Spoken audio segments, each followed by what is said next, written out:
Congratulations with your short documentary. How does it feel to get to share a big part of your life to everyone and get to see it on screen? Yeah, it's kind of surreal. I I never expected to have a film made about me or my life, but uh, it's nice. It's nice to. I like that it has a lot to do with my parents and my family because I think they deserve it. It's not just an artist documentary; it's a story about a family. That's one of the core of the documentary because us as Latinos, we're not alone. Right. We're a package with our family. And I see your mom. I feel like she's like your biggest number one cheerleader.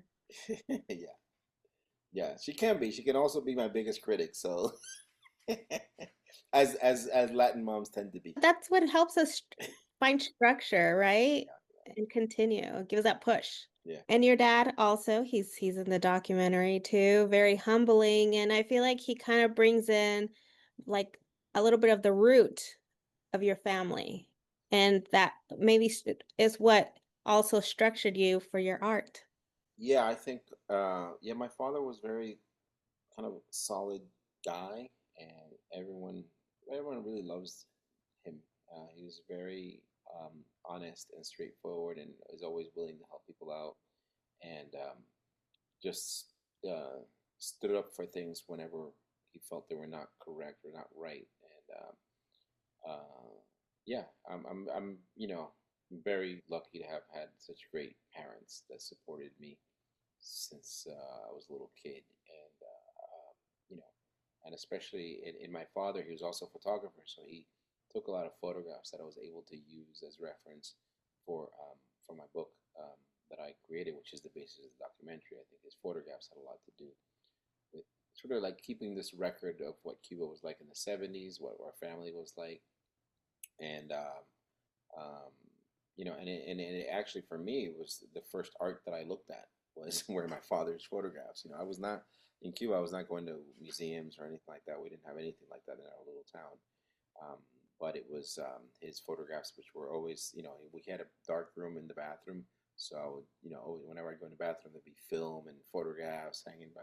So that's one of the first memories that I had of childhood. So would you say that that's when you realized that you could use art as a form of expression, or was it later on looking at the photos? I know. I think it was, yeah, looking at the idea that the life we were living is was on paper. I think that was the first experiences that I had.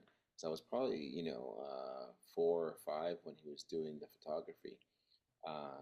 And I actually, when I went to college, I did a lot of photography, and I still do a lot of photography in my life um, as part of my work.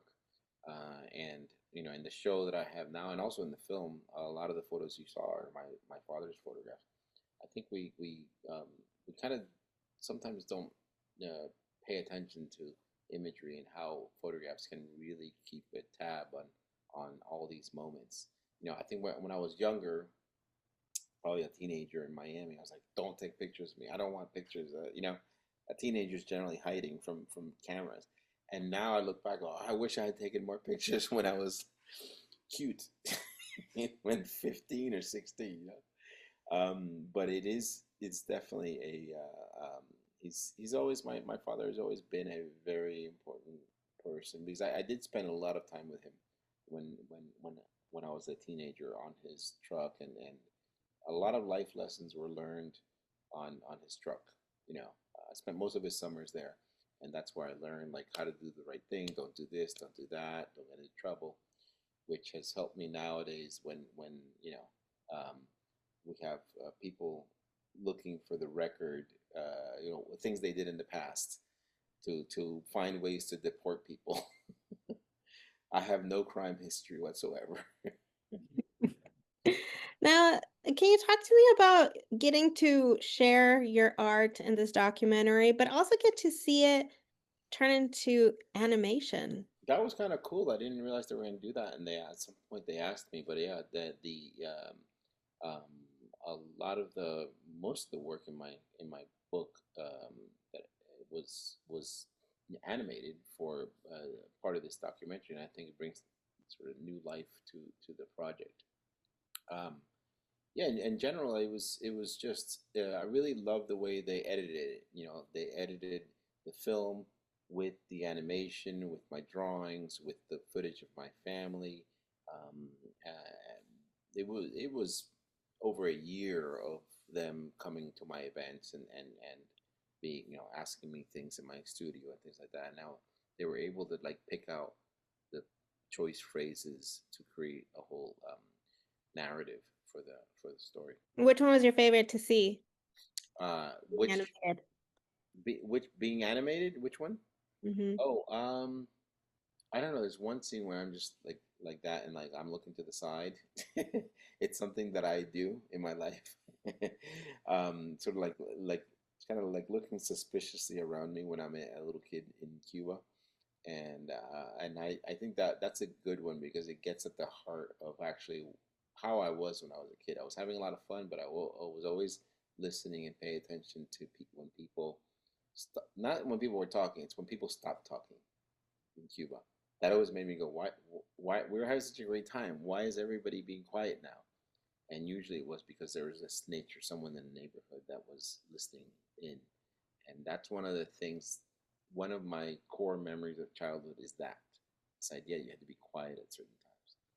And I don't like it when I see it here in this country occasionally, where people will just like talk slowly because they don't want to get into politics, or they don't want, what if someone's here that doesn't agree with me? That kind of stuff really bothers me. Speaking of um, politics, you're known for being very artistic when it comes to the impression. And how do you feel of what's going on in today?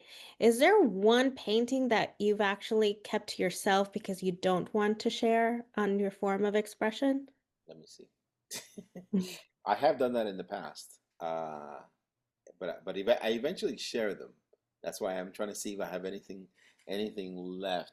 There might be one or two. No, there's a few. There's a few sketches, a few ideas that I usually wait for the right time because I don't feel, sometimes commentary or political commentary, it depends a lot on timing, you know.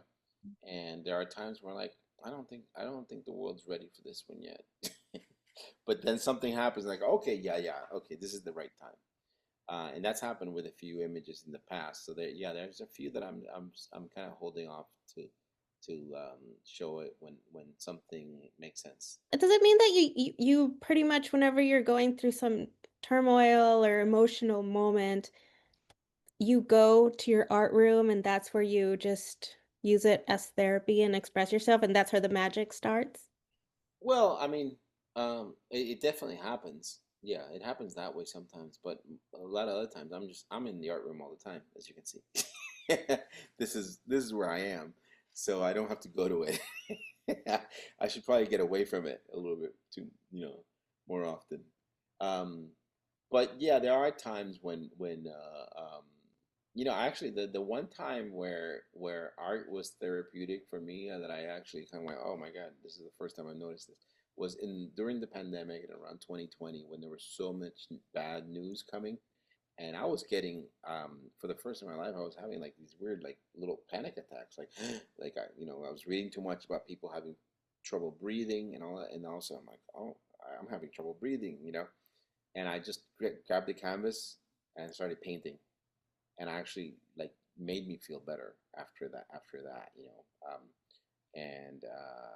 During the pandemic, painting definitely helped me just stop thinking about the news. I was watching too much and paying attention too much to bad news, and I found it very good in that moment. At other moments, it does create just a quiet moment, like in the morning. I'll draw for 3 or 4 hours, and you just like forget everything else, which is great. What would you say to the artists that, are contemplating, inspired, making this a career? What do you recommend to them? I'd say, I mean, it's one thing is work. Keep keep it keep it going. Don't quit. Um, uh, Number two is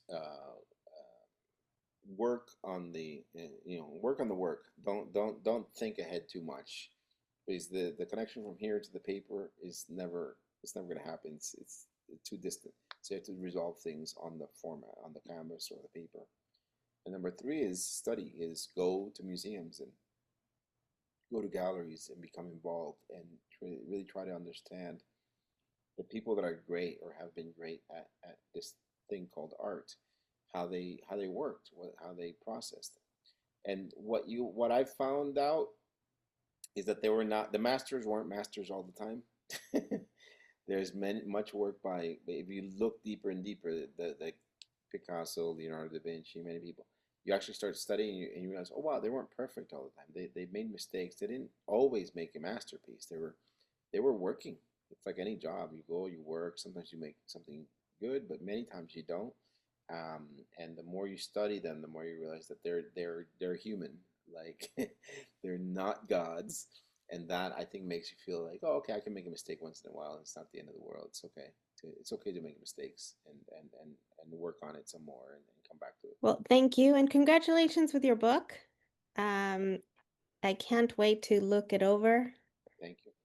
I'm not an artist myself, but I do like colors and I love the usage of colors that you have, the style. Appreciate it. You're welcome. Thank you. Congratulations again for your